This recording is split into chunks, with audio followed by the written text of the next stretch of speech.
10 years ago, Canada stood 5th in the world from the standard of living perspective. 9 years after Trudeau got to power, here we are number 33, after Slovenia, after Lithuania. Why is that happening?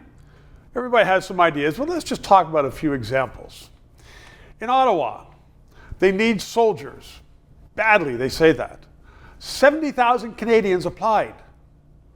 4,000 were accepted, and it took Ottawa 14 to 15 months to get that 4,000 accepted. By then, most of them had run and passed on and done something else.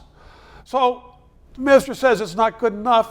This is disgraceful, what's going on in Ottawa as far as virtually every simple example. And the people making that decision, the Ministry of Defense, 1,000 of the employees were in an office building just about 4 blocks away from the Parliament buildings in Ottawa. These are defense employees.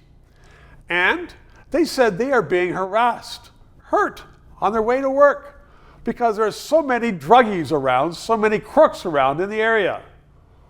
Something to do with the safe drug policy, I think. So the Trudeau government giving the druggies free drugs. And now in Ottawa, they're saying we can't get to work in defense because there's so many druggies harassing us on the street. So what does the ministry do? We're going to get a brand new office building for you, and we have one in mind. So by this summer, you will all be moved to another place. And we're going to leave this building empty and give it back to Public Works. That's how you treat all these pampered employees. And they aren't going to work in the first place more than 2 days a week because we don't want to. And the government's saying, let's try to do 3 days a week. No wonder it takes 14 to 15 months to process applications to get soldiers into the army. I mean, it's just ludicrous. But the reason it's ludicrous is because of what's coming out of Ottawa.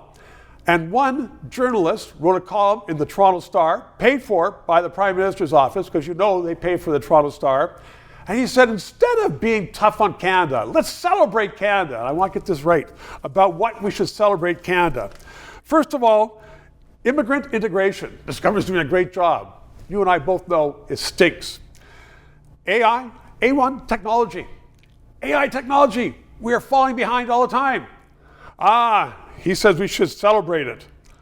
Also, Indigenous reconciliation.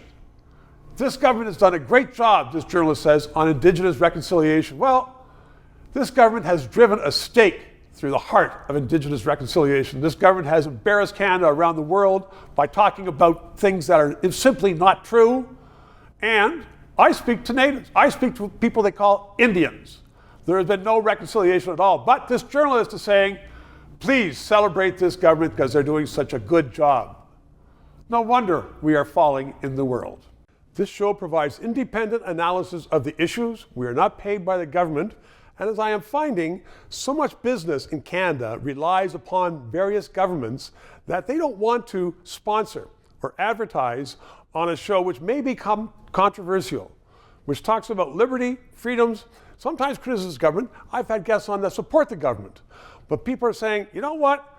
We don't want to bite the hand that feeds us, i.e. government, which is why I hope you'll subscribe and contribute to keep this show on the air.